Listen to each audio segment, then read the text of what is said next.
The island of Sodor had many visitors, and the Fat Controller had scheduled more trains. Gordon, the big engine, had to work harder than ever before. "Come on," he called to the coaches. "Come on, come on, come on. The passengers rely on me to be on time."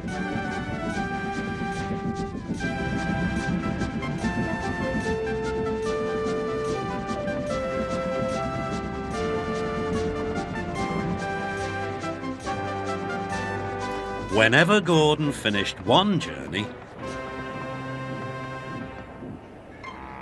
it was time for another to begin.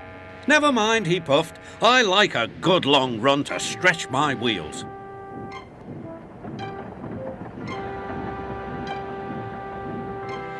Even so, the Fat Controller decided that Gordon needed a rest. "James shall do your work." James was delighted.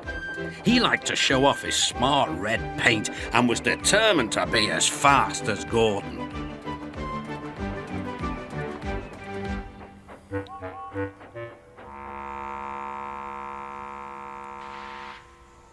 "You know, little Toby," he boasted, "I'm an important engine. Everyone knows it. I'm as regular as clockwork, never late, always on time."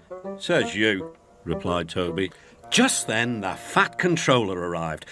"Your parts are worn, Toby, so you must go to the works to be mended." "Can I take Henrietta, sir?" "No. What would the passengers do without her?" Toby saw Percy by the water tower. "Don't worry, Toby," said Percy. "I'll take care of Henrietta until you get back." Soon Toby was out on the main line. He clanked as he trundled along. He's a little engine with small wheels. His tanks don't hold much water. He had come a long way and began to feel thirsty. In the distance was a signal. "Good," he thought. "There's a station ahead. I can have a nice drink and a rest until James has passed." Toby's driver thought so too. Toby was enjoying his drink when the signalman came up. He had never seen Toby before. Toby's driver tried to explain, but the new signalman wouldn't listen. "We must clear the line for James with the express. You'll have to get more water at the next station." Toby clanked sadly away.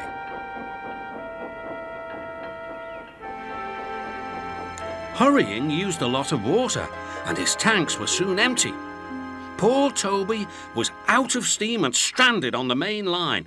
"We must warn James," said the fireman. Then he saw Percy and Henrietta. "Please, take me back to the station. It's an emergency."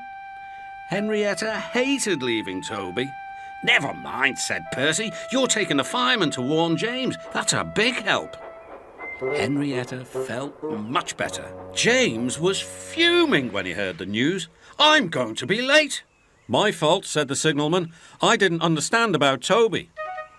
"Now, James," said his driver, "you'll have to push Toby." "What, me? Me? Push Toby and pull my train too?" Grumbling dreadfully, James set off to find Toby.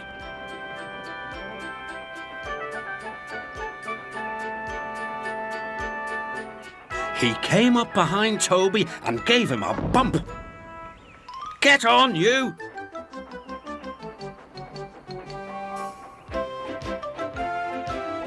James had to work very hard.